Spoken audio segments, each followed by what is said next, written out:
Om Jnana-timirandasya Jnananjana-shalakaya Chakshurmilitam Yena Tasmai Shri Gurave Namaha Nam Shrishtam Manumapi Satchiputram Matra Sarupam Rupam Tasya Grijamuru Purim Matirim Gastavatam Radha Kundam Girivaram Maho Radhikamadhavasam Prapto Yarsha Pratigna Kripaya Shri Gurum Tamnatasmi Mancha Kalpatarubhyasya Kripa Sindhubhyai Vacham Patitanam Pavanebhyo Vaishnavebhyo Namo Namaha Anarpitacharim Chirat Karunayavatarna Kaluhu Shamarpayithamunnatasvalarasam Svabhakti Swaram Hari Purata Sundara Dhyuti Kadamba Sandipitaha Sada Hridaye Kandaresh Purato Vasati Nandanaha Ajjanulambita Bujjo Kanaka Vadato Sankirtanai Kapitaro Kamalaya Daksham Vishwambaro Dhyabaro Jugadharma Palo Ande Jagat Priyakaro Karunavataram Ladini Shakti Sarupaya Gauranga Suridaya Cha Bhakta Shakti Draganaya Gadadhara Namaskiti He Krishna Karuna Sindhu Dina Bandho Jagatpate Gopesha Gopika Kanta Radha Kanta Namaskiti Radhe Vrindavanadise Karunamrita Vahini Kripaya Nijapadabjadasyanmayam pradiyatam Bhaktya Bhinaya Aparadalakshay Chittastakamaditarandamadi Kripamai Tvam Sharanam Prapanam Brinde Namaste Charanarabindam Brinde Namaste Charanarabindam Srila Gurudev ki jai, Sriman Mahaprabhu ki jai, Shri Harinam Sankirtan ki jai, Shri Dauji Gopal ji ki jai, Gaur Bhakta Vrinda ki jai, Gaur Pramanam Hari.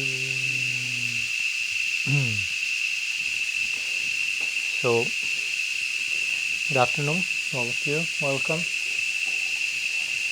And today we have one more meeting in connection with our series of lectures about Shri Vritrasura and the Bhava-catuh-sloki of the Bhagavatam and the prayers of Vritrasura found therein. So we already went through 5 sessions, the first of which was an introduction to the whole Bhava-catuh-sloki, and then we went through each one of these 4 verses of the Bhagavad, which delivered, if you will, in advance, the essence of the mood that the Bhagavatam wants to ultimately wants to deliver to us in 10th canto of Braja Lila. So as a closing to the series, we thought about doing some Q&A, questions and answers, ideally in connection to what we have been speaking these last days, since there was no time for questions and answers these days. So if you have any questions, topics, something in connection to our series, and if there is some other question that may be not so connected with the topic, we can also entertain that. But if there is some connected question, we can begin with that. So I don't know if there are any questions, any comments, topics. Kishore, yes. I was thinking how the 3 demons... The what? Speak a little louder. The 3 main demons in the Bhagavatam. 3 main demons? Who... which are those? Worship the Lord. Bali, Vritrasura, and Prahlad. And I couldn't think of any other demon who attained perfection by their, trying to think of how to put it, like through jnana yoga. There's other demons who attain perfection by being killed by the Lord, but they didn't attain perfection through jnana yoga. Only demons attain perfection through bhakti. And so I was wondering if this was a way to show the generosity of bhakti, that it can go to such a low class of people where jnana and yoga can't go. Does that make sense? I mean, I think I understood, but I got lost with the last part. If there is a way to demonstrate the generosity of bhakti. If showing how these demons attain perfection through bhakti, but there's no examples of demons attaining perfection through yoga or jnana. If this demonstrates the generosity. Okay. So it was more of a question that begs for a yes or no. So I can say yes and finish there my reply, but I don't know if you are fully satisfied with that. Vritrasura is not, so we'll have to elaborate a little bit more. So, yes, you made a good point there. And the point is that, and also repeat a little bit because I don't know, at least for the ones connected here, they were able to hear the question, but that we hear about these main so-called demons, because strictly speaking, we can say that Bali or Prahlad or Vritrasura were demons only in DNA consideration, if you will. No? I mean, the blood was there, but the spirit was totally other thing, transcendental. So these ones attain perfection through bhakti, and we have no other examples in the Bhagavatam of demons attaining perfection through something different from bhakti.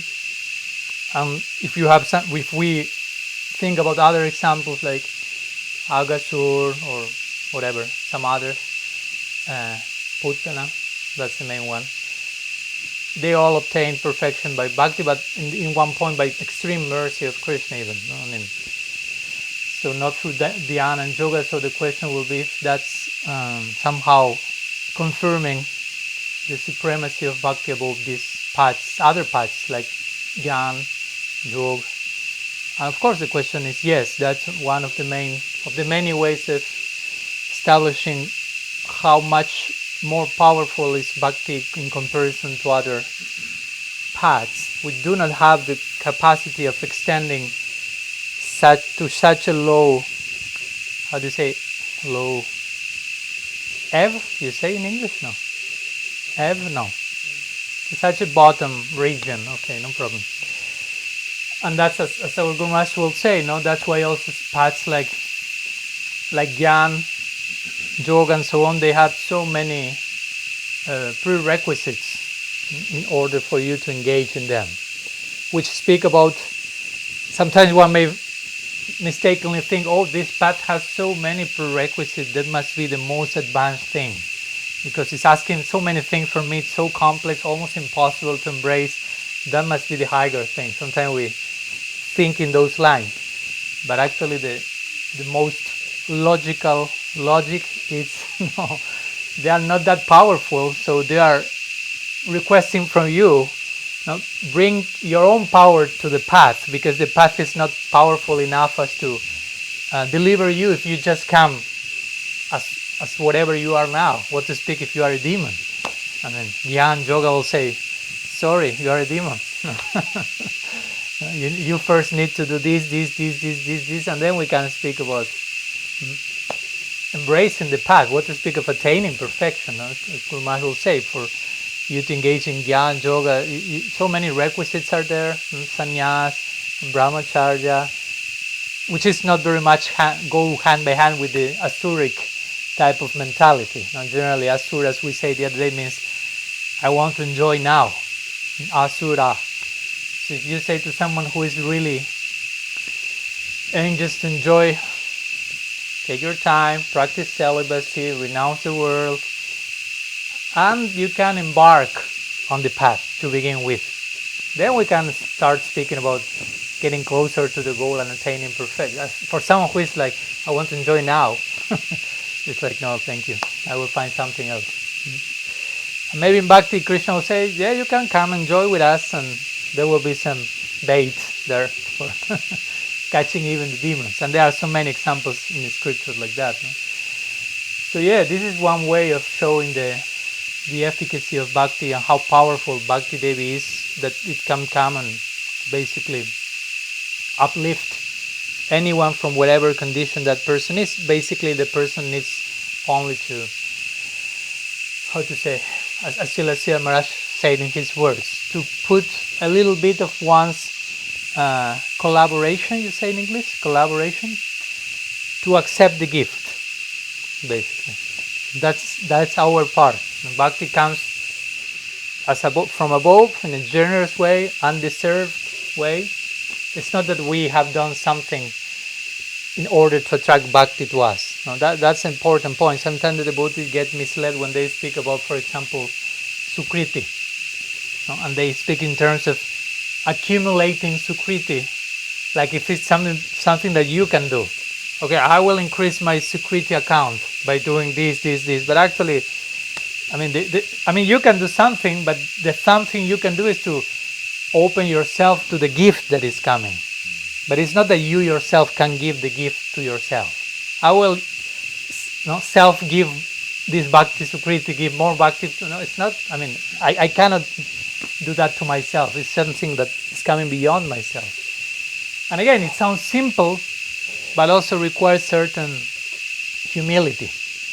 While in other paths, maybe everything will be more like, the idea will be on your own merit. No? You practice this and you do this tapasya and this penance, and the ego doesn't need to be so much put into the fire, if you will.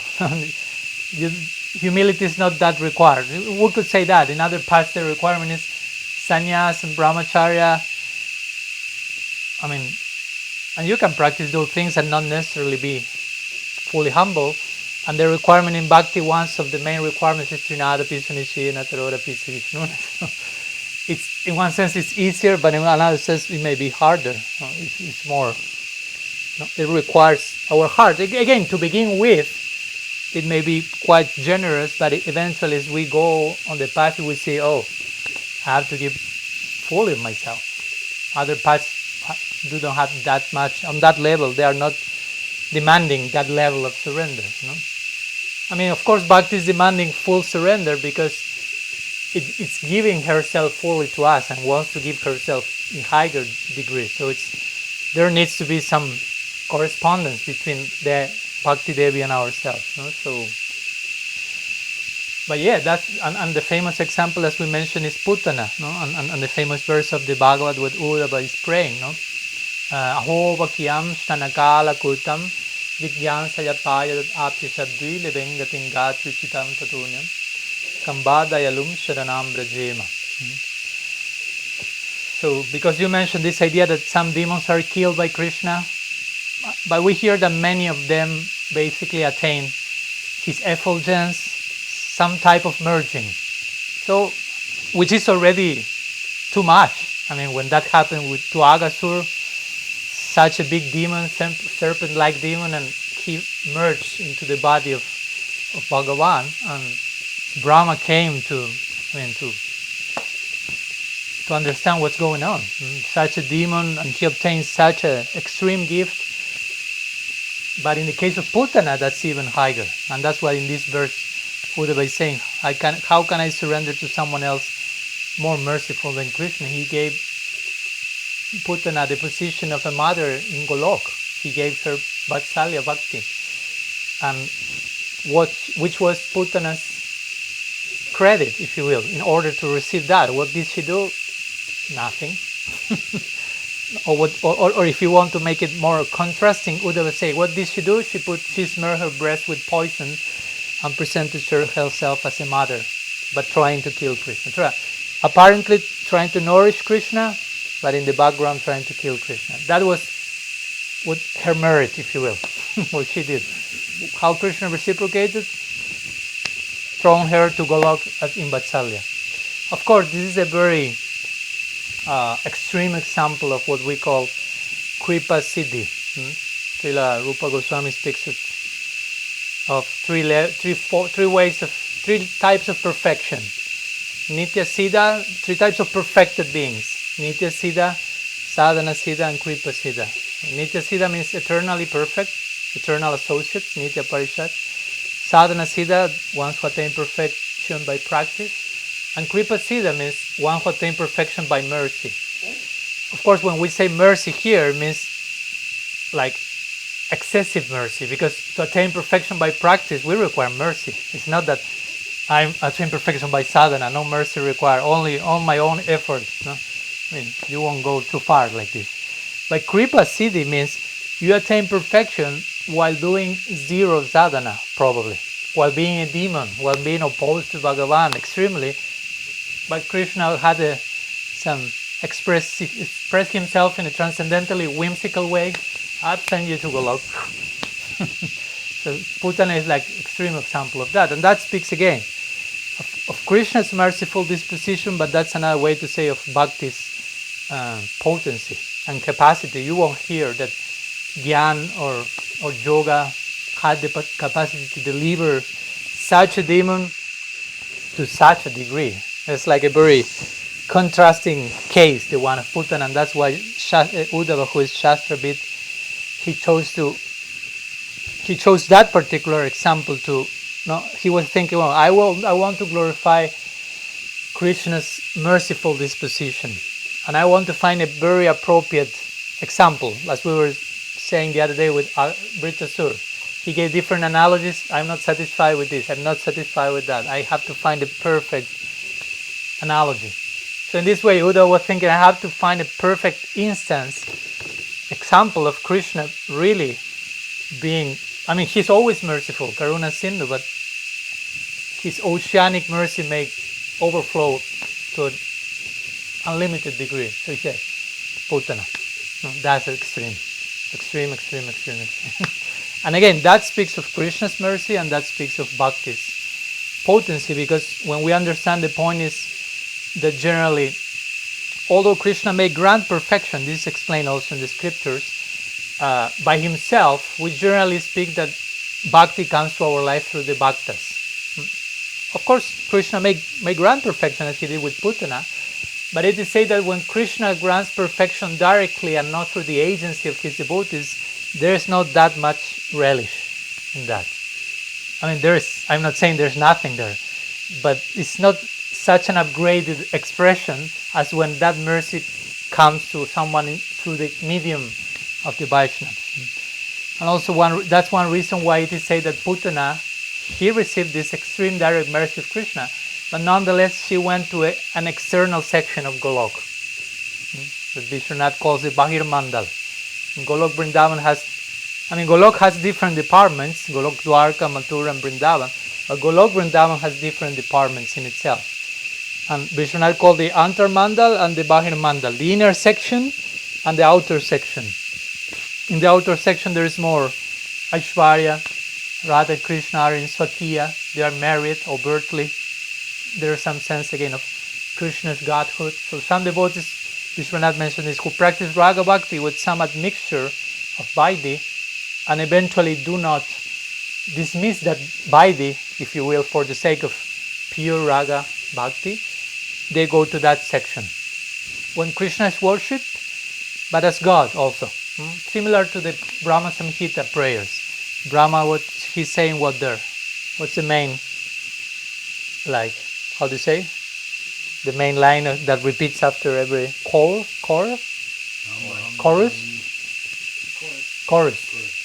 Govindam Adi Purusham Tamaham Bhajami. So what does it mean?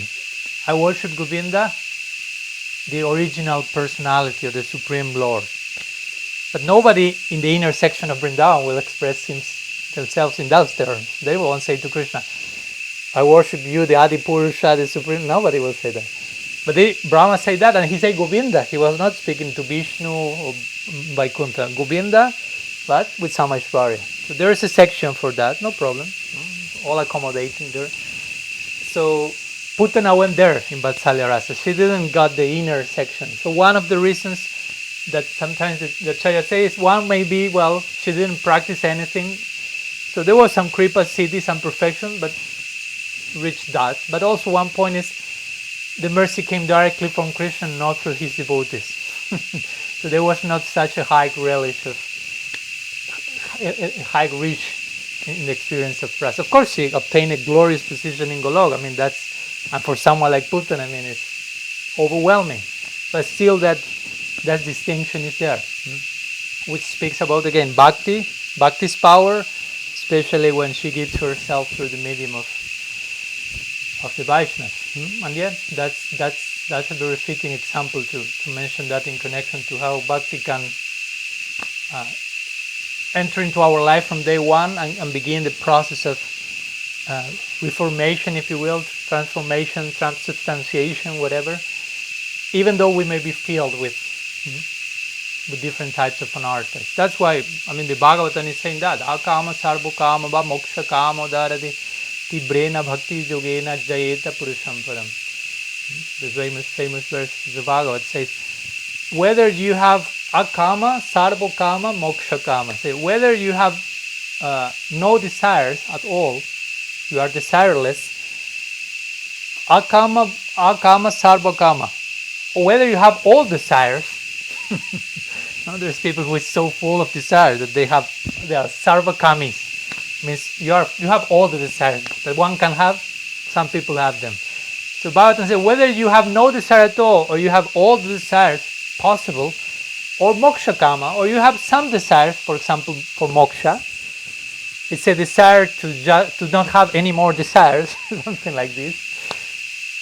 Whether may be the case, worship, engage in bhakti, basically. Say, Jayeta Purusham Param, Tibrena Bhakti Yogena, engage in bhakti firmly. Whether may be your situation. So that's the proclamation of the Bhagavatam. No matter who you are, no matter which is your background, no desire at all, some desires, full of desires, just enter into the fire of bhakti, and bhakti will do the rest in time. So again, we do not find such type of claims in the Gyan mark or in the Yoga mark. First, you have to engage in Yama, Niyama, and all these different restrictions. And again, sannyas and vairagya, renouncing the world. Because there is not such positive content as it is with bhakti, which is, again, it's the internal energy of Bhagavan. And again, that's why Vishwanath Chakravarti Thakur say, and those other processes, Gyan, Yoga, in order for them to give their respective goals, there need to be mixed with bhakti. So that speaks also about bhakti's power. And as Guru Maharaj will say, if you realize, Gyan Yoga depend on bhakti for giving its fruit, why not engaging only in bhakti? It's just one drop of bhakti makes this other process successful.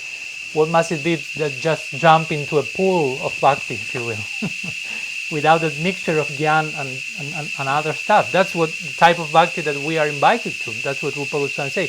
Gyan, karma, adi, anabritam. Uttam bhakti is not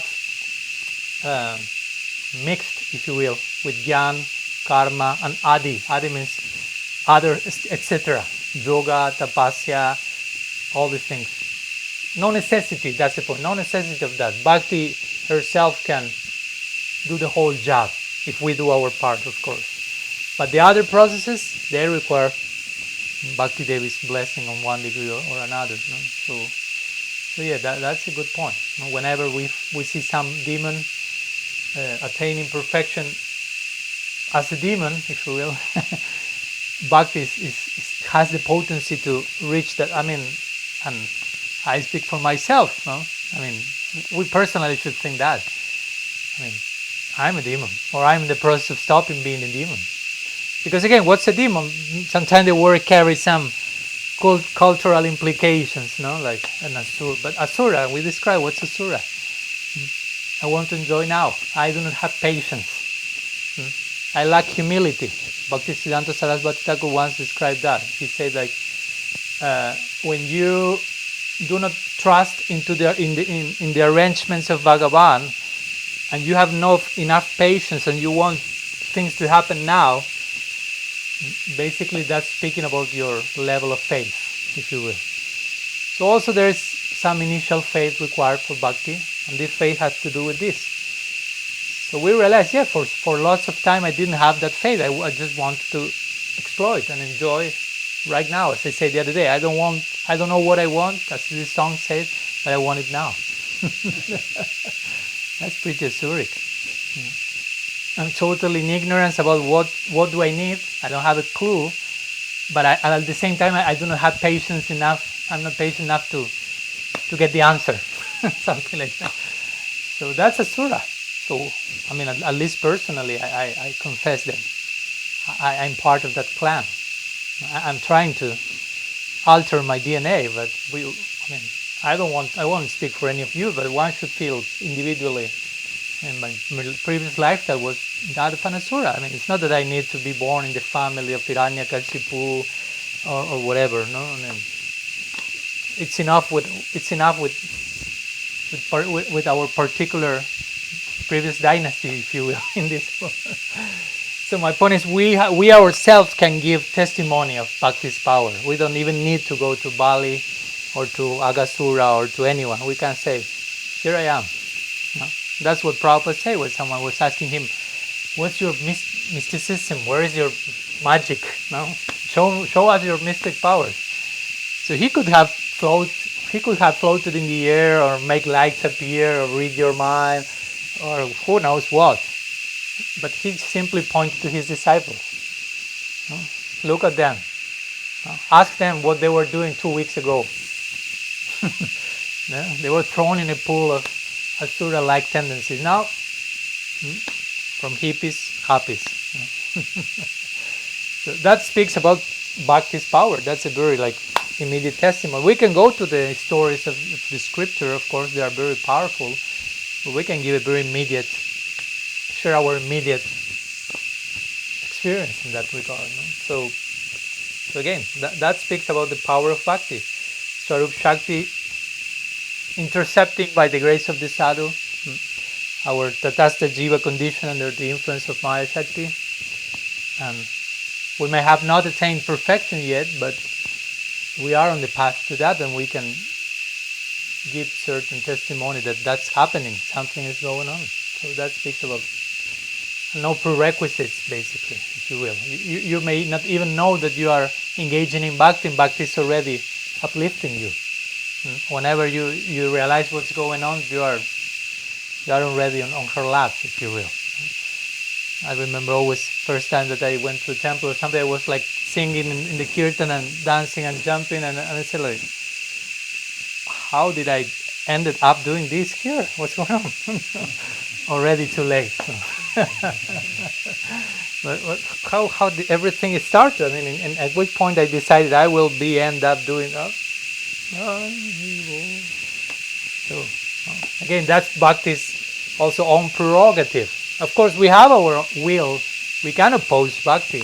That's an important point also. It's not that Bhakti forces herself into our life 108% and we have no choice in the matter whatsoever. That may sound a little bit like there's no free will at all or something. No? So when we say that the Bhakti is a gift, basically means that it's something we do not deserve. It's coming out of her own prerogative through the sadhu, but we choose to receive that or to reject it. We have a part to play there on every single day. It's not that I accepted Bhakti on the first day and it's enough. I'm saved. I accepted Jesus. I'm saved. Yes, if you accepted Jesus, you are saved. What does it mean to accept Jesus? No? I accepted my guru. I'm saved. I surrendered to Krishna. I'm saved. Yes. But what does it mean to fully surrender? So every single day we have to reconfirm our commitment, if you will, to increase it, basically. So yes, that's a nice way to put it. How Bhakti can perform certain miracles, if you will, that Jnana and Yoga don't have the chance to do, because they are more connected to other departments, to Sattva. Jnana has a lot to do with Sattva. Yoga, its ultimate reach, is not connected to the full fold of Swarup Shakti. So again, Bhakti has to do with Krishna's personal intrinsic energy. So there's another quality of impact and power and influence there. So that's why bhakti can do what she does, and other paths cannot. And again, they need bhakti for that. And they do not need too much bhakti. They need a little bit of bhakti. And also that speaks about they don't have such a reach. No? It's not that they require full degree of bhakti to take you, no, because jnana and yoga won't take you to the same place that bhakti will take you. So they just require some little drop of bhakti. So that speaks about the power of bhakti, but also speaks about the reach of these processes. While bhakti is, again, bhakti for bhakti's sake, and there's no end to the reach of that. There's no shore, if you will. It can always overflow in newer and newer forms. So it's a pretty powerful thing. So power that attracts Krishna himself. No? So that speaks also another way to extol the attributes of bhakti. That's the only thing that Krishna is attracted to, nothing else. Krishna Karchani. So on the low end we speak about demons and how they are affected with bhakti, but we can go to the high end and speak about how Krishna is affected with bhakti and how does he reciprocate with jnana, yoga. He says that in the Bhagavatam. How is this verse? Na sankyam dharma udava na sadhyaya tapasyago yato bhaktir mamorjita. I missed one line, forgive me. But basically he says, oh, I'm not so pleased by those who engage in different vratas and tapasya and sankhya and yoga and jnana as I am with those who engage in bhakti. So he very clearly establishes like this a hierarchy of attainment, a hierarchy of reach of these different processes. So yeah, bhakti is very powerful and very generous. So for the Asuric ones like myself, that's great hope that that's the only way I can be here speaking about that. Actually, I mean, this is an attempt of giving testimony of who I am, who I was, and who I'm trying to becoming by the grace of bhakti, which would not be possible by the reach of these other practices. Okay. What else? That's a nice question. Morley? I was wondering, it's mentioned that Vritrasura is praying or has praying for Krishna, or well, I guess the question, what is his Ishta Devata, or is it mentioned what sort of relationship Vritrasura has? No. As we mentioned in some of the lectures, I mean, one could infer that his prayers, what his prayers imply ultimately regarding the ultimate reach of the Bhagavatam beyond his own personal affinity. That happens sometimes in the scripture. Someone may pray in one way, pointing to the ultimate reach of something, even though that person may have her own different affinity. But I don't know, for example, famous case of Uddhava, it's not the same, but it's a similar thing, like Uddhava praying at the end of his visit to Vrindavan. There's famous 6 prayers that he performs offers after being with the Brajavasis, meeting Jashoda and Nanda, being with the Gopis, the Brahmar Gita, the Bumblebee song, and Uddhav like really realizing I came here for receiving my PhD.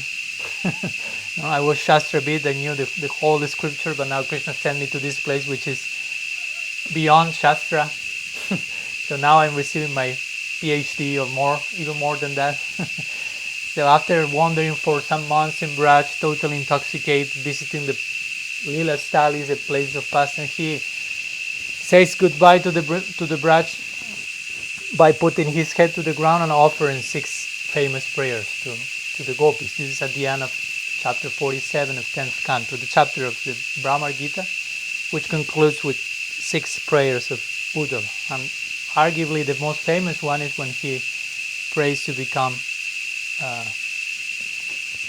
speck of dust, if you will, in Vrindavan. Asammaho charana renu jusammahamsam Vrindavani kimapi kulmalato shadinam jadustyajan sajana mare patam tahita bijur mukunda padabinshiti birbimi. Actually, he prays to become a blade of grass. Brahma is the one who prays to become a speck of dust. There's not much categorical difference.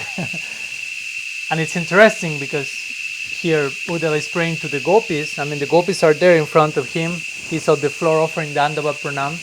He's speaking in third person, speaking about the gopis, while there is nobody else apart from the gopis there. So in Vedic terms, if I speak to someone in third person, you say in third person? It's a way of showing respect to the person. It's a way of stating that person is really high. I don't dare to address the person directly, something like that. So Uddhava offers all these prayers in third person, speaking about the gopis, and the gopis are the ones there. So he says there, no, these gopis have rejected have cut all the ties of family and society and position in this world, which are so difficult to cut. He says,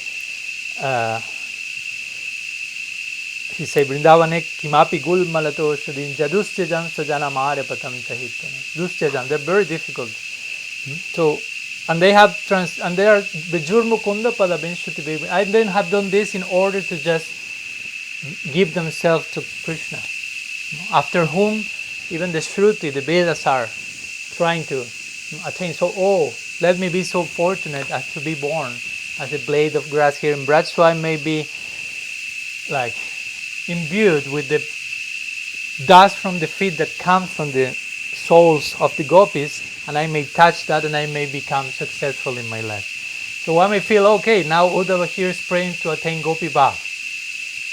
One may think that, but actually that's not the case, because Uddhava has already a permanent position in relationship to Krishna. He's in Dasya with a mixture of Sakya. So actually what he's praying for is, I would like to become, imbued by the intensity through which the gopis give themselves to Krishna. In my particular relationship to him, I want that. But while saying that, he's pointing to the ultimate reach of the Bhagavad, of Braja Lila, which the Bhagavatam tries to point. So at the same time, he's expressing something in his own terms, but in this case, of course, we know which is Uddhav's affinity. In the case of Vritrasura, at least that I know, of course, I'm open to prove myself wrong and know that there is something about that. And imagine maybe some sadhus have interpreted some of the prayers in one way or another. For sure, there must be some who may want to make him a gopi very quickly.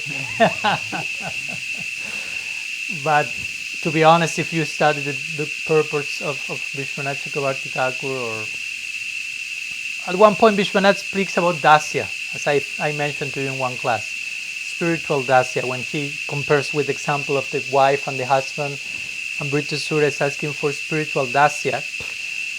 But still is, as we mentioned, dasya in one way could be a way of, you can say Radha Dasyam also. It's dasyam.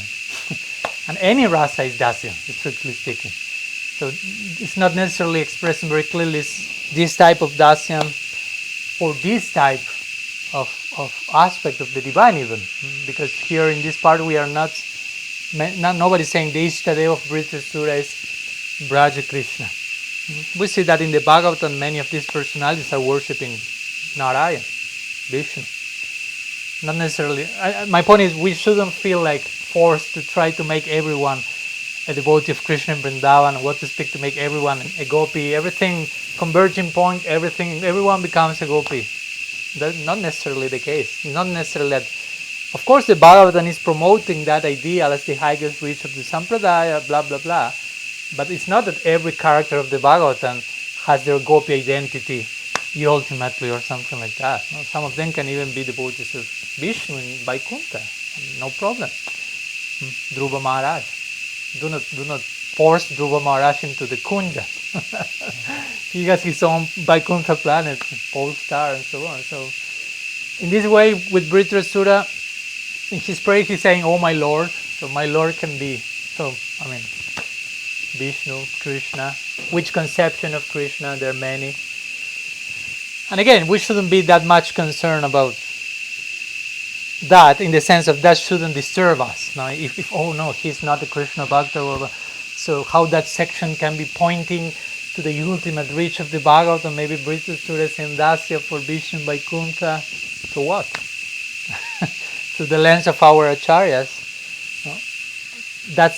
that's pointing in one direction, and of course our Purvacharyas are pointing our attention in that direction, and they are seeing everything in connection to that ultimate reach, but it doesn't mean that all these personalities are necessarily there, like the example of Uddhav. Yeah, he's pointing to the gopis, he's pointing to Radha, because he's offering these prayers after the Brahmar Gita, which is the song of the bumblebee, which has Radha as the main character, according to our acharyas. The Bhagavatam is not saying that overtly. So in one sense, Uddhava is pointing to Radha's glories, but it doesn't mean that he's a manjari because he's doing that or something like that. No? So yeah, in this case there is, at least in this section of the purpose of this verse of the Bhagavatam, not like overtly clear situation. This is Vritrasura in the Parabyom, if you will.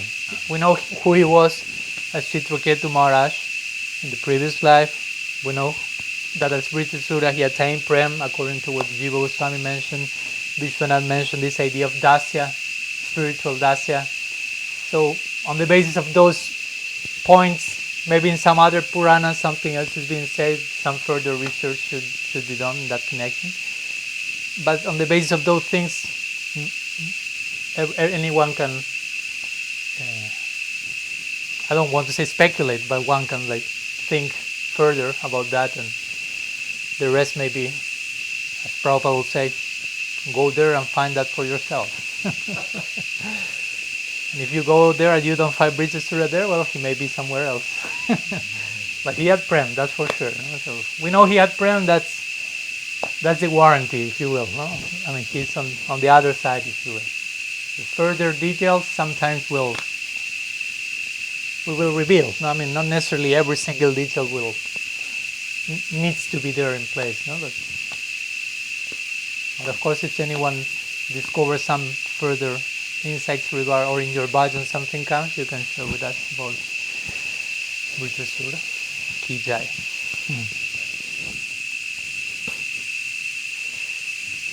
What else? Just quickly, in connection with that same question, Vritrasura, or his form when he supposedly offended Shiva, he didn't have Prem then? Or As Chitraketu Maharaj? Yeah. Mm-hmm.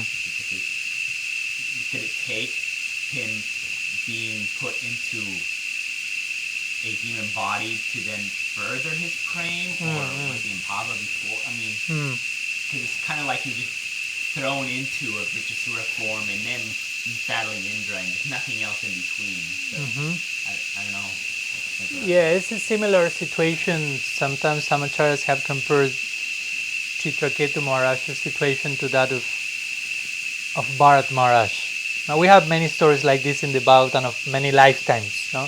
He was this person in his previous life, he reached this point, this happened, he was born as this, apparently some curse in between, but generally all those situations we see they are like further promoting the bhava or the whatever state they have developed. No? So one example, and I go back 1 minute to Chitraketu Maharaj, is the one of Bharat. So Bharat Maharaj is, this famous king of the whole of Bharat, Mahabharat. So he attained Bhava, it is mentioned by at least Vishwanath Chakravarti Thakur. So, and he became attached to a deer. It is said that deer was like the embodying of his prarabdha karma, if you will, whatever remained there to appear in that form. And apparently he fell. Now one may say he fell. Oh no, he fell from Bhava. What happened? No?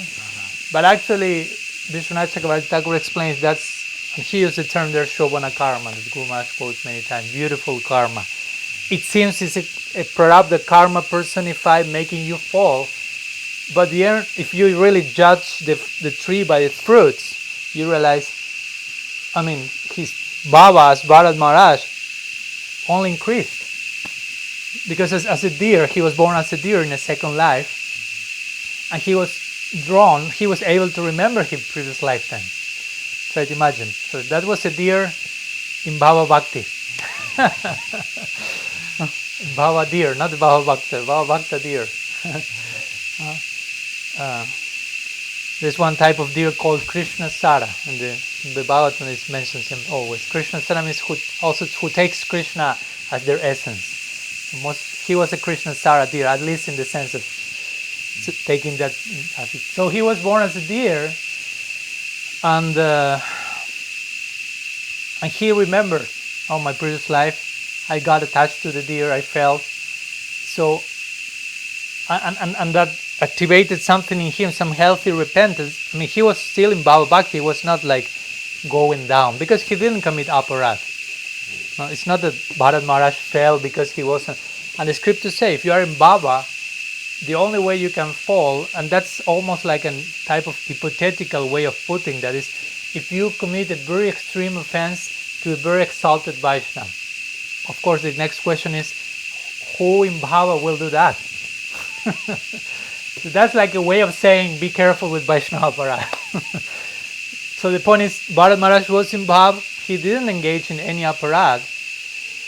So we may say he fell, but he didn't fail because he continued. I mean, his Bhava was not lost because there was no aparat.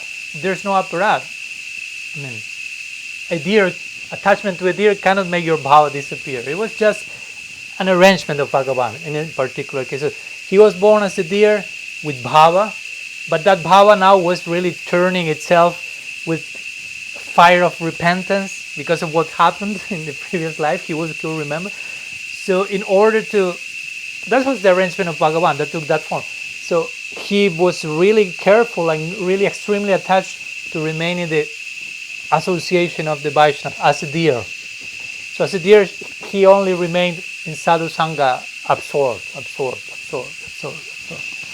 So he further turned his Bhava as a deer in that sangha, and eventually he was born in the third lifetime as Jada Bharat, when it is mentioned that he already attained Prem at that point. So Bharat Maharaj had Bhava, but by the so-called fall, the Bhava was turned, and in the third birth he was born as Jada Bharat, which is described in the Bhagavad as someone with Prem, who is an Paramahamsa, an Avadut, who is totally absorbed in spirit. So that's one example. So going back to Chitraketu Maharaj and Vritrasura, what our acharyas mentioned is that Chitraketu, in that stage as Chitraketu, remember, first of all, he was there are similar patterns there, as you can see. No? Bharat Maharaj was a king, he got attached. Chitraketu Maharaj was a king, he got attached to the child. As different but similar points that the Bhagavatam wants also to make. No? I mean, implying also, if you may have Bhava Bhakti, or you may have some level of Bhakti, and material attachment, if there is no aparat, material attachment cannot make Bhakti to retire, but that may delay your attainment of the goal. So if you really want to advance in your practice, you will better be careful of that. And of course, if you calculate saying, no problem, I can engage in sinful activities, but after that I can engage in bhakti, that's aparat. That's the 7 offense to Srinam. To engage in papa, in sin, with the confidence of the power of Srinam. You follow? So that's tricky because, I mean, if you engage in sin without wanting that, the Bhagavatam says that. Shradalur Dishtayanaya. Okay. 11th canto, 2 verses, very nice verses that says that if a devotee not so advanced is practicing bhakti, and the devotee knows in theory it's not good to enjoy in a selfish way, to fall under the call of the senses and blah blah blah, but nonetheless he or she falls on some level or another, the only how do you say in English? counteract something. There's one word. Remedy. No, some other word. What? Atone. Yeah, thank you. The only atonement for someone in bhakti is just wake up and continue with your bhakti. That's what the Bhagavatam say. If you unintentionally fell in some sinful activity, it was not your idea, you want to avoid that, you know it's not good for you, but what to do? The gunas came, one wave, tamasic wave, rajasic wave, you fell. What have you do? You are on the floor, thrown there, you wake up and you embrace bhakti again. It's not that you need some separate atonement, so you continue with your bhakti and nothing was lost. The point is your bhakti was not lost. Continue. But again, if you take that, abuse that idea and sin purposefully, how do you say? Purposely, intentionally, on the strength of bhakti, that goes to another category, which is aparad, and that can damage your bhakti. So the point is that Chitraketu Maharaj was a devotee, but he was, well, as you know, he had this attachment, the child, Narad Muni came, Angira, blah, blah, blah. Eventually he received the mantra from Narada after he was enlightened, after the child was dead, and he came back to life. You remember the first lecture? So he had like a, how do you say, epiphany, more like. And in one week it is said that he had direct darshan of Bhagavan by chanting Narad's mantra. So one may say also, well, that's, maybe he was someone else in his previous life as Chitraketu Maharaj to just, receive mantra and in 1 week you have darshan of Bhagavan. That's, it's like if some devotee comes to the ashram to live as a newcomer and after a week, he must have been practicing from many lifetimes, or some kripa seed is there, something. So the point is, Chitraketu Maharaj, I think Vishwanath is the one who makes the point. He chanted this mantra for a week. He had darshan of Bhagavan, and that generally connected to Bhava Bhakti. No? It's not say which mantra was given, but Narada gave him mantra. Sometimes Om Namo Bhagavate Vasudevaya is mentioned, but there's not mentioned in detail. But he received diksha from Narada, that's the point. So after a week, he had darshan of Bhagavan. So generally that, of course, Bhagavan can give darshan whenever he likes, but Bhava is in a stage which is classically characterized by having darshan of Bhagavan. Seeing him for a moment, stop seeing him. Seeing him, stop him. So the darshan is interrupted yet, and that starts to increase the longing that you want the uninterrupted association of your Istadev. As I always say, what must it mean to see Bhagavan? That's one thing. What must it be to see Bhagavan? But what must it be to stop seeing Bhagavan after having seen him? We first have to see him for understanding that. So once you see Krishna and suddenly you stop seeing him, be prepared, you will be thrown into a pool of divine madness. You will start seeing him everywhere in the sense of looking for the object of your worship. As you might well say, your deity will become universalized. So Chitraketu Maharaj was described as a Bhava Bhakta before becoming Vritrasura. Vishwanath mentions that not only because of this idea of having darshan of Bhagavan, but also it is described that he was traveling, as I mentioned, at will around the universe. And at one point he arrived at Kailash. It's not that he was living nearby Kailash, or someone took him in palanquin for months. And he was just flying, similar to Narada. He received some samskar from his guru, who can also travel at will. and there Vishwanath is mentioned, he was traveling as a Jivan Mukta. So this term Jivan Mukta, which is generally connected to the practice of Gyan Marga, refers to someone who is liberated in life. In the context of Gyan, is someone waiting for her prarabdha karma to play itself out, and they enter Videha Mukti, ultimate liberation. For a devotee, the parallel to Jivan Mukta is Bhava Bhakta.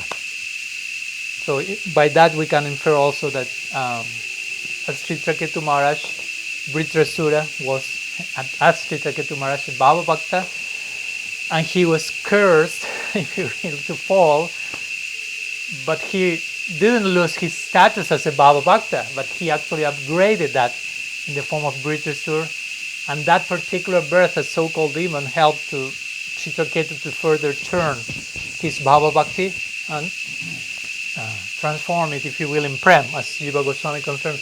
Vritrasura is expressed in Prem here. So that's a good point that the Acharyas always emphasize. No? In the case of a very exalted devotee, whatever apparent falling or difficulty or whatever is just there to further turn whatever bhava they have.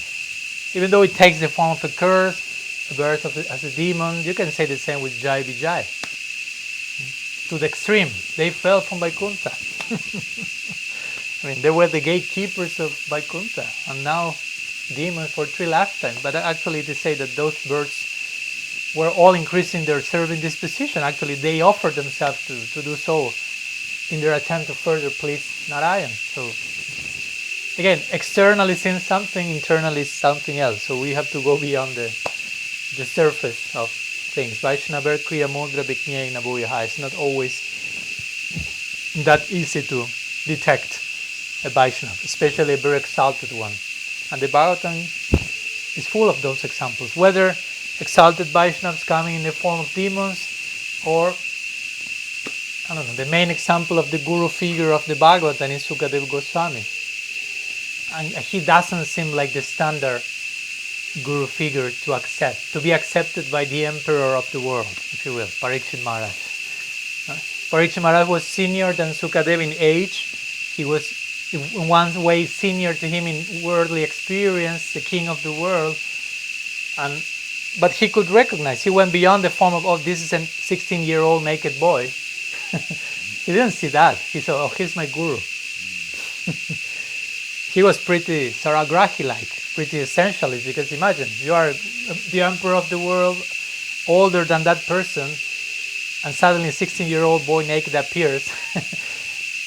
and he was like totally disconnected from, not even attached to a coping, but Parikshit Maharaj just went through the external appearance and realized he's the one from whom I have to speak, hear the Bhagavatam from. So again, some may take the form of demons, some may take the form of an Admaram, a naked youth, whatever. But the Bhagavatam is over and over again. What to speak? We reach Vrindavan, and we need to go beyond the apparent features of Vrindavan and to go to what Vrindavan really is. I mean, if you get stuck into the external presentation of that, you may think this is so limited and ordinary, and they, whatever. You can really, it can blow your mind. That's why the first canto of the Bhagavatam is not dealing with Braja Lila, because there will be maybe no Gaudiya Vaishnava in the whole world. Where you have to go through all these other layers of preparation, if you will. So you can enter the Braja Lila and survive the experience. And not only survive, but decide, I want to enter here for eternity. Appreciate. But it's really paradoxical. Everyone seems so ignorant there. But they have the highest knowledge of the same. All these sections of Uddhav go in there prove that. So, yeah, we have to go beyond the form in one way or another. Okay. What else? We have some minutes yet. Yeah. Omkar has some question over there. Yeah, but they're not really related to the topic. So. Okay, let's wait if there's some related. If not, we can go to that one. I don't know. Any questions from the ones also connected here via the streaming?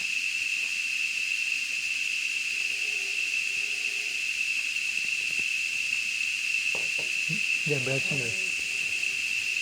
There is this mentioning of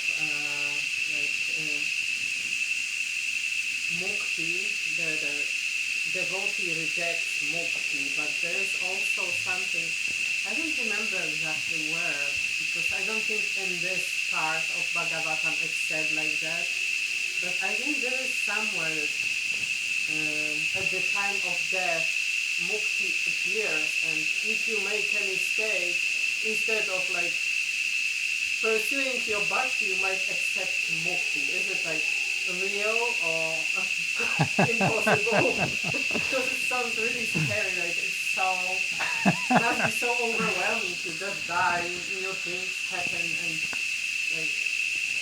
Yeah, I do not subscribe to that theory, because beyond the theory in itself, to this idea that sometimes infuses like the fear or concern, be careful because who knows at the very last moment you can make that mistake and you may end who knows where and lose your human form or go to Brahman or be born as an animal and forget everything. And I mean, if someone concludes like that, that person has not understood properly the power of bhakti that we were speaking of before, and Krishna's affection towards his devotee. As we always say, even if in the moment of death, sometimes the devotee may ask, well, but what if I'm practicing and I'm trying to be honest and sincere, I have not reached Prem yet, but I'm practicing and suddenly I have to leave this body.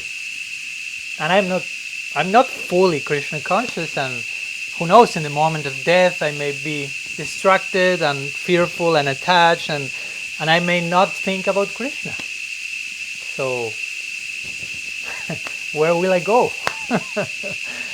If the person was sincerely practiced on some level or another, so the point is, what will happen? I may not be thinking about Krishna like it should be. So the point is, yeah, maybe you forgot about Krishna, but Krishna won't forget about you. I mean, do not underestimate Krishna's nature, because if not, we are making of Krishna something else, someone else that he is not. I mean, again, we won't abuse that and Krishna overconfident. Krishna is so merciful, so I will live a nonsense life, but he will remember about me that day that I gave $1 donation to the temple once in a lifetime. I will be thrown to Vaikuntha, but no, it's not like this. But if we are sincere in trying to practice, that's what's taken into consideration. So I think what you are quoting, and I know it's not something that you subscribe either, but sometimes the devotees quote these things, but it's more like, no, Bhagavatam is not saying that to begin with. And also the point is, I mean, if a devotee is practicing on some level, with seriousness, I mean, last thing the devotee will want is mukti, at least to begin with. Maybe, well, of course, we say mukti, there are varieties of mukti. To begin with, Brahma Sayuja, that's totally rejected by the devotees, merging into Brahman and no more prospect for individuality. But even the other types of mukti, the famous section of the Bhagavatam says, Matsivaya pratitam te shalokyadi chatustaya nechanti shivaya purna kuttanyat kalabiplutam. Because their Bhagavan is speaking to Ambarish, say, my devotees, Matsevaya, they are so happy with my service.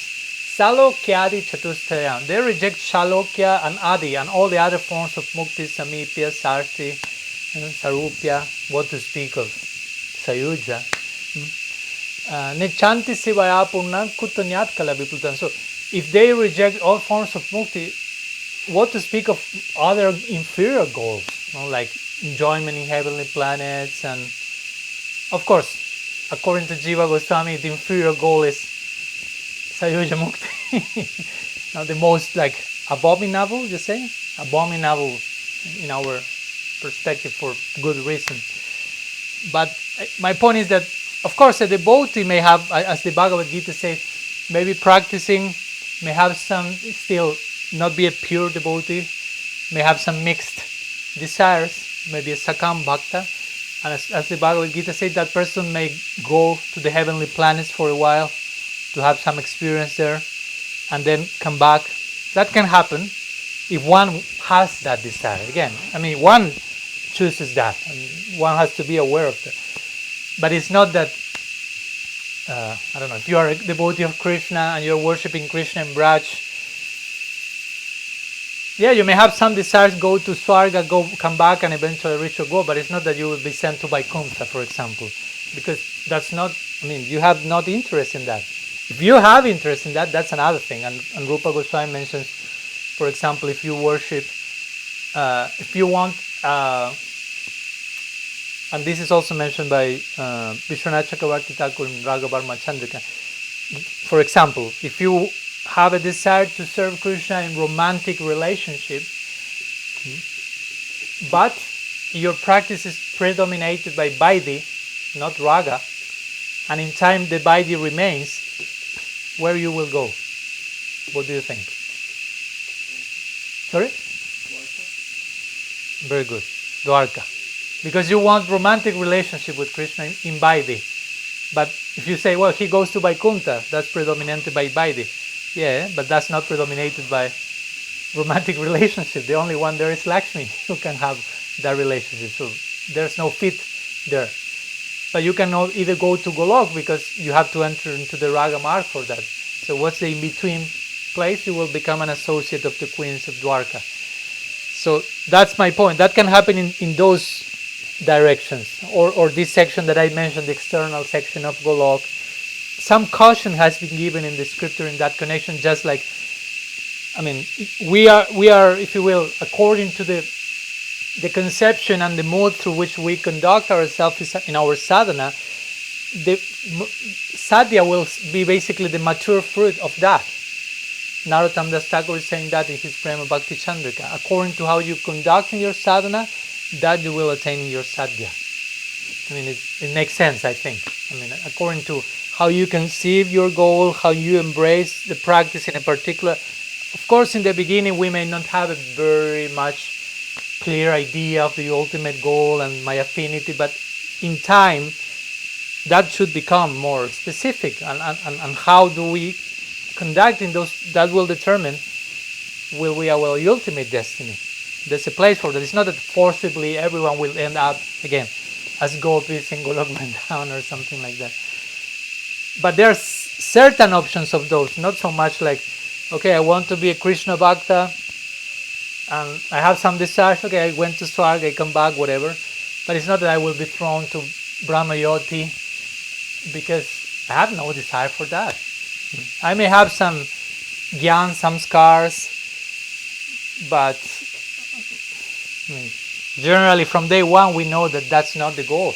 That's the exact opposite conception that we want to attain. Golok on one side and Brahman on the other. Nor we will be thrown to Vaikuntha again. Unless you join the Gaudiya Sampradayas. It happened with some devotees, and in time they realize, oh, I have more affinity towards the worship of Narayan in Aishwarya. But at that time that person will take shelter of a particular lineage or guru, and will really officially like, okay, I'm going there, I want that. But it's not that, no, I want Krishna in Vrindavan, but just at the very last moment, whatever, someone walk and say Narayan, and I heard that, and oh, I will thrown to Vaikuntha or something. No. So again, we have to, we shouldn't be neurotic about that, and we have mainly to trust in Krishna's mercy and grace. If we want that, if we have an intense, clear idea in one direction, we will trust Krishna will protect, nourish that, even though we may have still our ups and downs, but not so much to the point of, I was just thinking, like, we want many things like on conscious level, but there are also those unconscious samskaras. So let's say that someone has samskara for Brahma Jyoti, at which point of practice this samskara would be like erased and person would be directed towards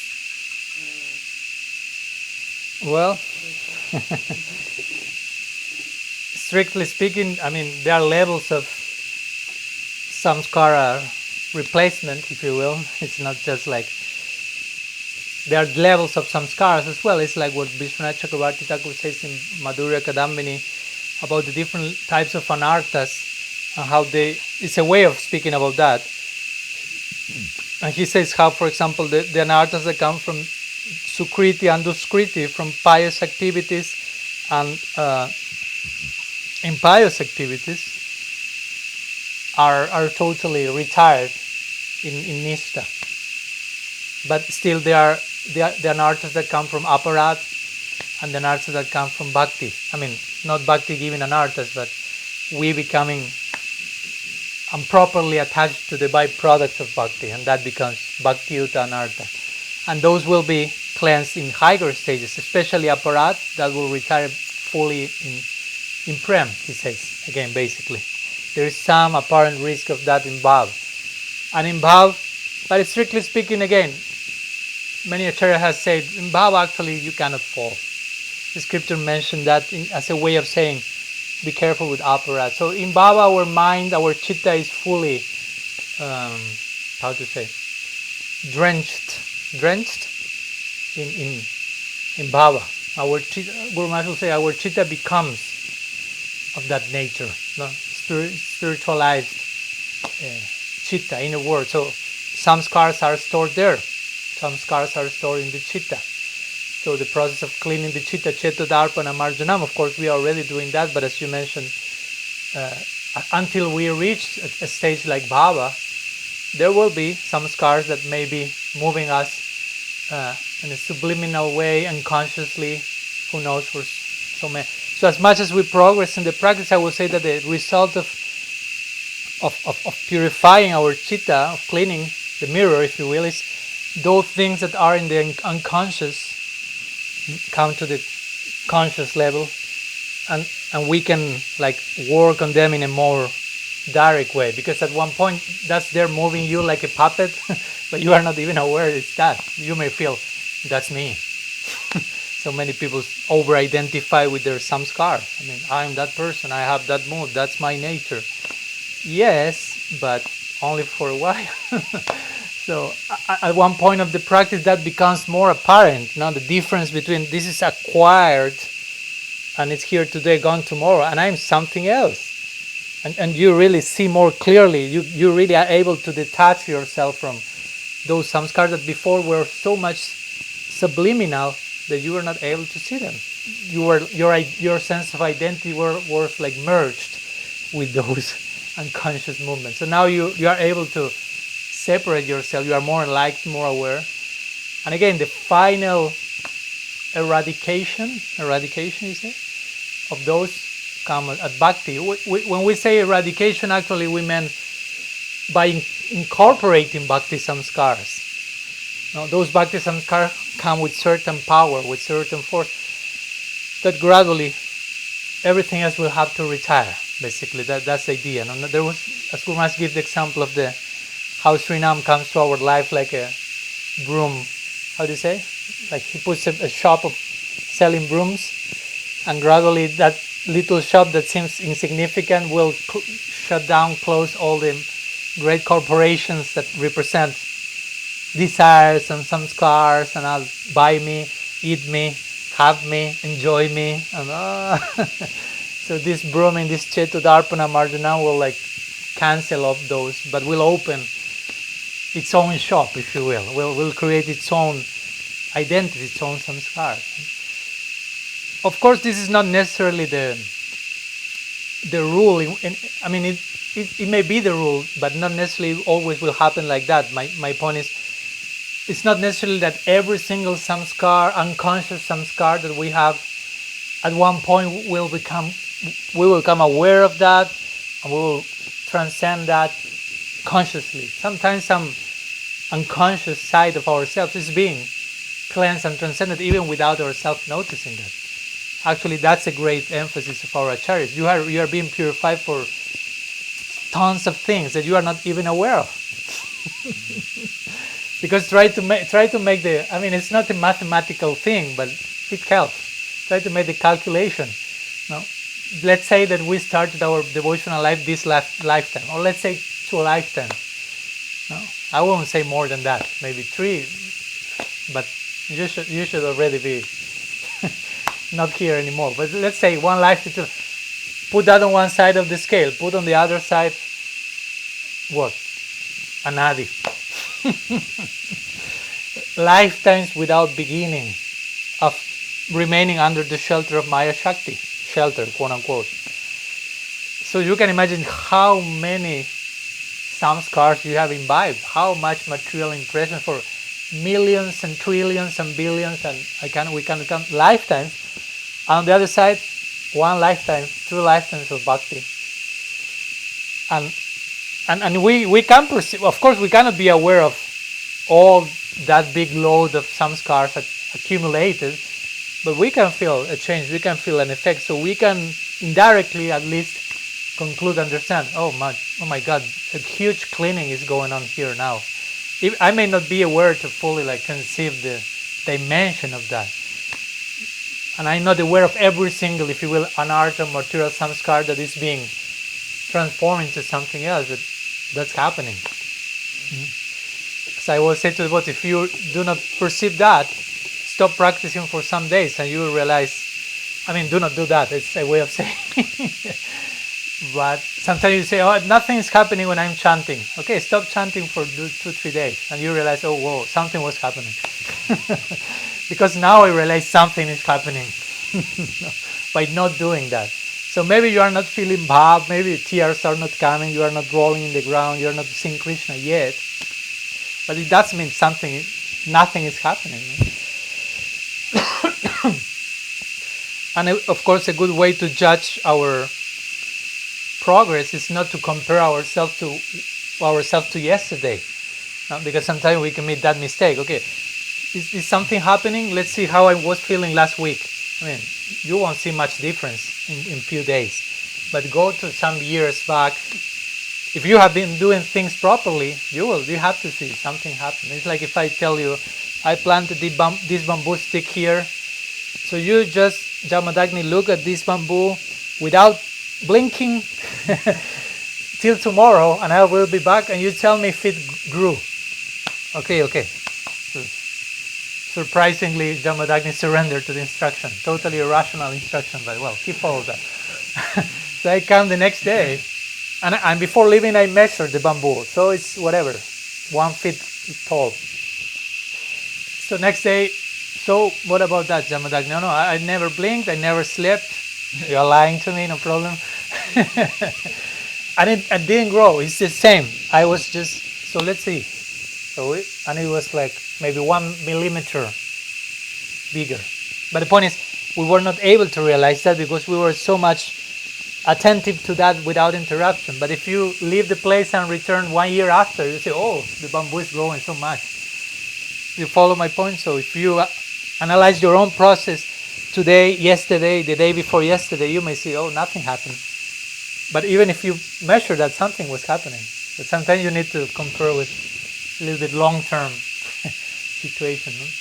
So yeah, you should have faith that these samskars are coming. We should be engaged in continuing with that. It's not just having faith in an irrational way. We need to really feel how our identity is changing. Our sense of personality is becoming much more deep and whole, and so on. Okay.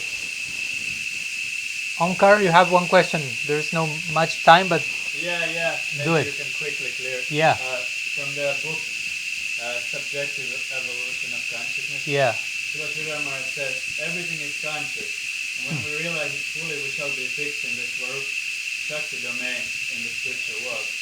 There, the different living beings may pose as matter, as the Yamuna, as water, as reapers, as trees, but they are all conscious units simply posing in different ways.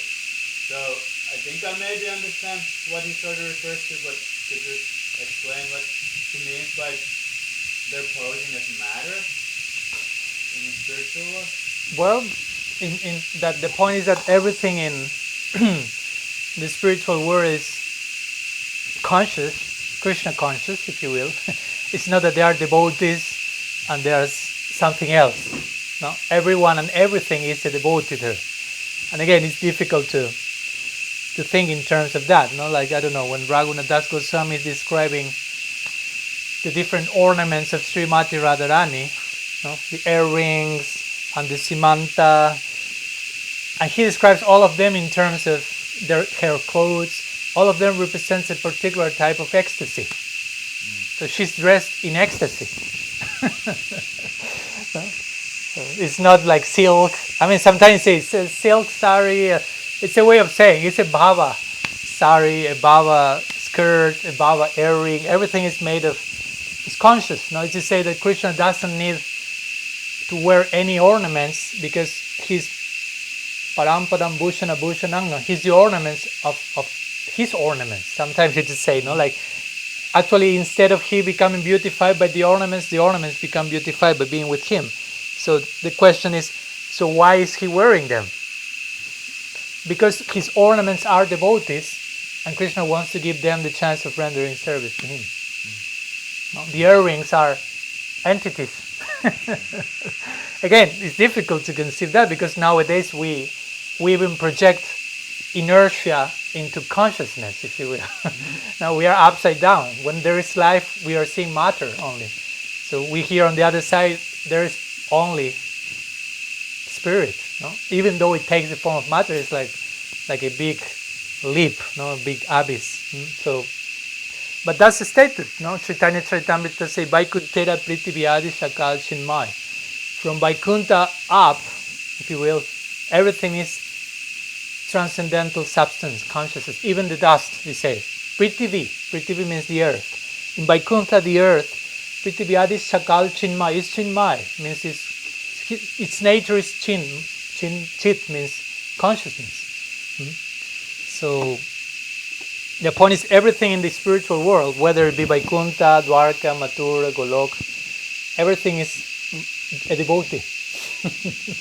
Everything is rendering some service. Sometimes the conception of Santa Rasa is connected to that. Because Santa Rasa is an evasive tattva, if you will. What's Santa Rasa? Who is in Santa Rasa? And so on. But sometimes it is described that many of these entities who are devotees that apparently are not moving are stuff in the spiritual world. No, there is a table.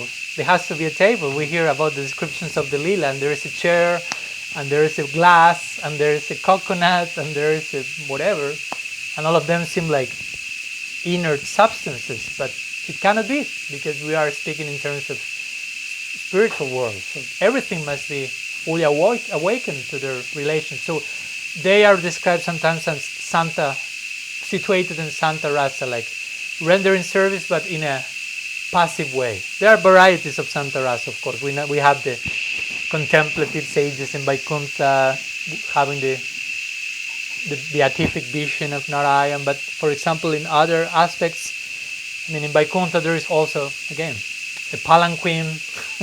So who is the palanquin? It's not a thing. That's the point. No? Everything is a person there. Guru Nishta told me that, well, I mean, Guru Maharaj announced that Guru Nishta is compiling different teachings of Guru Maharaj from different lectures, and they will be publishing some books, more introductory ones. So I was curious, and I spoke with Guru Nishta. So tell me more about that, and tell me which are the topics and which is the main one. And so he told me that the first one that he's thinking, maybe that won't be the final title. I don't want I'm giving now here the news, maybe not, but he said that at least he was the main one, the first one he's working on. Tentative, you say tentative? The tentative title is Reality is a Person.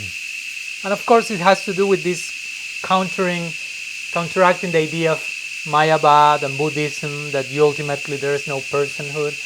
But also we can take to this point. Reality is a person in the sense that ultimate reality, everyone is a person. Not only Krishna is ultimate reality and he is a person, but in that ultimate reality, not only everyone is a person, but everything is everyone. No? Everything is a person also. Everyone has feelings and emotions, and there are so many of these pastimes. No, let's share one brief one that I sometimes show when Krishna is more with his Kumar Lila. So he's with in his Makanchor Lila. No? He's stealing butter. So at one point he enters into the house of one gopi, and he sees one pot with butter, with makan. So he goes up, but he sees that these gopis already were aware Krishna is always like doing his, how do you say? Mischief. So one gopi put one bell inside the butter pot. So whenever Krishna puts the hand, bell will sound, and they will know, oh, Krishna is here. So he was about to take the butter, and he realized, oh, there's a bell here. So he started to speak to the bell. He said, do not sound. Do not make any sound. I will take the butter. Please, mauna. Mauna for a moment. Then you can stop. But now, so this is the point. I mean, you don't speak to a bell. But here we are speaking about the devotee serving in that particular form. Well, the pastime continues that Krishna puts the hand, the bell is not sounding, because he said, do not sound when I put my hand inside. Okay. Krishna puts the hand, takes the butter and starts with it, and the bell starts ringing. So Krishna said, but what you are doing? I told you. Say, you told me not to sound when you put the hand, but you are eating, and every time that Bhagavan is eating, a bell has to sound, the Krishna said. No? So he was caught by the gopi and many pastimes from that one. But this is one example of how so-called inert matter is like having a purpose in the development of the lila, in the increase of rasa. So I know it's difficult to fit between our ears, but again, to begin with, let's try to find consciousness here, no? Because sometimes we may forget that we ourselves are consciousness. So what to speak relating to a world with there's nothing else apart from that. So it's a gradual movement from one side to the other. Srila Sridhar Maharaj will say also in that section, some people doubt the existence of spirit. And he said, we doubt about the existence of matter. Because we see spirit everywhere. Consciousness is all pervading. Paramatma, Kshirodakasai Vishnu, it's in every atom, strictly speaking. Paramatma is not only in every heart, but it's in every atom. So every atom is an embassy of Paramatma. Wow. Imagine that you become awake to that reality. So in that line, he was trying to, of course, to counteract this idea of the science, materialistic science, that there's no consciousness, there's only matter. So he was saying, no. There's a point where there's only consciousness. So we want to go there. So let's continue in our path, getting closer and closer by the mercy of Guru and Vaishnava. So thank you so much for your time, your association these days. Very happy to be here, and hopefully also to share very soon again. Srila Gurudev ki jai, Sriman Mahaprabhu ki jai, Sri Harinam Sankirtan ki jai, Sri Sri Dauji Gopal ji ki jai, ग्रंथराज Shrimad Bhagavatam की जय, श्री वृत्रसूर की जय, चित्रकेतु महाराज की जय, गौर भक्त वृंद की जय, गौर प्रमाण हरि बोल। वंशकल्पतरुभ्यश्च कृपा सिन्धुभ्यैव च पतितानां पावनेभ्यो वैष्णवेभ्यो नमो नमः। अनंत कोटि वैष्णव वृंद की जय, गौर हरि बोल।